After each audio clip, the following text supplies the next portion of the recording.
प्रधानमंत्री को दुनिया भर से बधाइयां मिल रही हैं। पहली तस्वीर देखिए जरा, इटली की पीएम जॉर्जिया मेलोनी ने खुद तस्वीर डाली पीएम मोदी के साथ हाथ मिलाने की, जब G20 की बैठक में आई थी। इटली की पीएम ने प्रधानमंत्री नरेंद्र मोदी को बधाई दी है। अगली तस्वीर देखिए जरा, ये आप देख रहे हैं, प्रधानमंत्री नरेंद्र मोदी ने भी उस पर जवाब दिया है, उनका धन्यवाद किया है उनकी बधाई पर। दूसरी तस्वीर दिखाऊं मैं आपको कि कैसे प्रधानमंत्री को दुनिया भर से जिनपिंग भी बधाई दे रहे हैं। जिनपिंग के अलावा इजराइल के पीएम नेतन्याहू भी बधाई दे रहे हैं। क्या लिख रहे हैं, एक और तस्वीर आई, अभी आई, अगली तस्वीर दिखाई जरा, ये आप देख रहे हैं, फ्रांस के राष्ट्रपति इमैनुअल मैक्रो ने भी प्रधानमंत्री मोदी के साथ तस्वीर लगाई है जीतने के बाद, और देखिए उन्होंने भी पीएम मोदी को बधाई संदेश दिया है।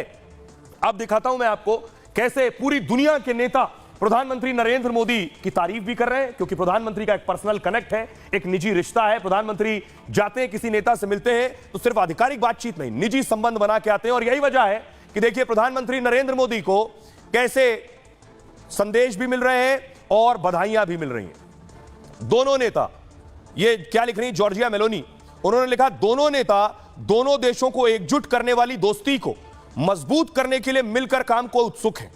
नई जीत और अच्छे काम के लिए पीएम मोदी को हार्दिक शुभकामनाएं और बधाई।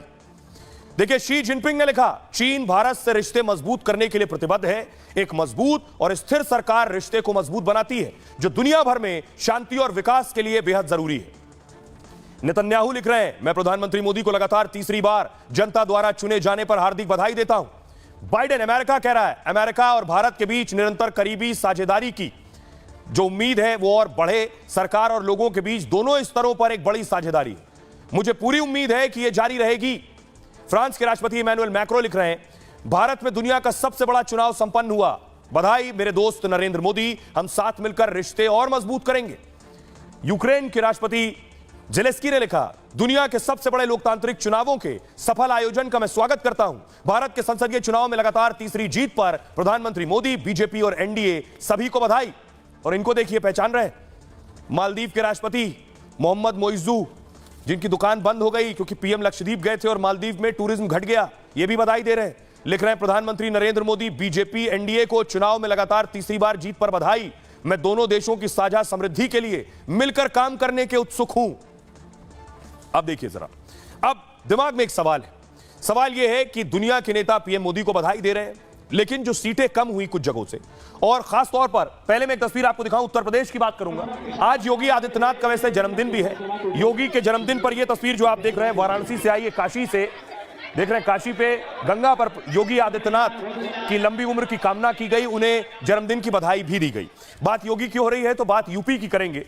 तो सवाल यह है, और सोशल मीडिया पर एक सवाल चल रहा है सबसे ज्यादा, अगली तस्वीर दिखाऊं, कि अयोध्या की सीट, लोकसभा की सीट बीजेपी कैसे हार गई, क्यों हार गई, इसको लेकर भी दसियों सवाल हो रहे हैं, क्योंकि अयोध्या की प्राण प्रतिष्ठा हुई इसी साल। अगली तस्वीर दिखाऊं, ये हैं दो उम्मीदवार, बीजेपी के उम्मीदवार, सपा के उम्मीदवार और बीजेपी के उम्मीदवार।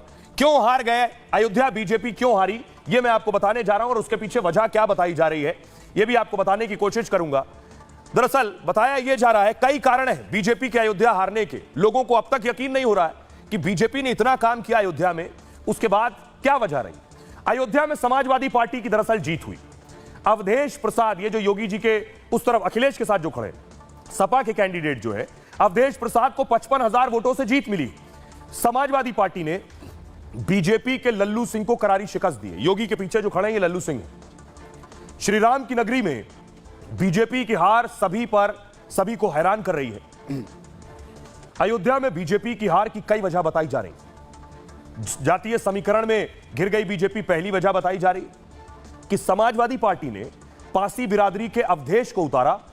अयोध्या में अवधेश प्रसाद दलितों का बड़ा चेहरा थे, 9 बार मंत्री रहे हैं, 9 बार विधायक रहे, मंत्री रहे, सपा के संस्थापकों में से एक है। अवधेश प्रसाद के पक्ष में दलितों की जबरदस्त गोलबंदी हो गई।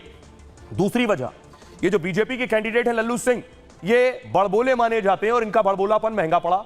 लल्लू सिंह वही नेता हैं जिन्होंने कहा था संविधान बदल देंगे, कहा था 400 सीट, इसलिए क्योंकि संविधान बदलना है। जनता में गलत मैसेज गया, जनता ने लल्लू सिंह को हरा दिया। तीसरी वजह, लल्लू सिंह 2 बार से सांसद हैं और उनके खिलाफ लोगों में नाराजगी थी। पार्टी ने नाराजगी को दरकिनार किया, जिसका असर चुनावों में वोटिंग के दौरान भी दिखाई दिया। चौथी वजह, बहुत से लोग इस पर यकीन करते हैं, मानते हैं, बहुत से लोग नहीं मानते। अयोध्या में बहुत तेजी से विकास कार्य हुआ, यह सच है। विकास कार्य से लोग विस्थापित भी किए गए, क्योंकि निर्माण कार्य होना था। बड़ी संख्या में लोगों के घर और दुकानें भी तोड़ी गई। मुआवजा बहुतों को नहीं मिला, कहा जाता है जिनके पास वैध कागजात नहीं थे। लोगों में मनमाफिक मुआवजा नहीं मिलने से भी नाराजगी थी। पांचवी वजह, विपक्ष ने आरक्षण खत्म करने की एक अफवाह फैलाई। आरक्षण को श्रीराम की प्राण प्रतिष्ठा से जोड़ दिया। कहा गया कि मंदिर तो मिला मगर आरक्षण खत्म हो जाएगा। अयोध्या में विपक्ष को यह प्रोपेगेंडा काफी कारगर साबित हो गया और यही वजह बताई जा रही है अयोध्या में हार की। सुनिए जरा सियासतदान इस पर क्या कह रहे हैं। अयोध्या का लोगों का भावना, उन्होंने इसको राय दे दिया। हमसे ज्यादा वो लोग कह सकते हैं। देखिए, हम राम के भक्त हैं। देवी पाटन मंडल का सबसे ज्यादा देश के अंदर सबसे अधिक लगाव अगर अयोध्या से है, हनुमान जी से है, राम से है, शिव से है, तो देवी पाटन मंडल। अयोध्या हारने का कारण क्या?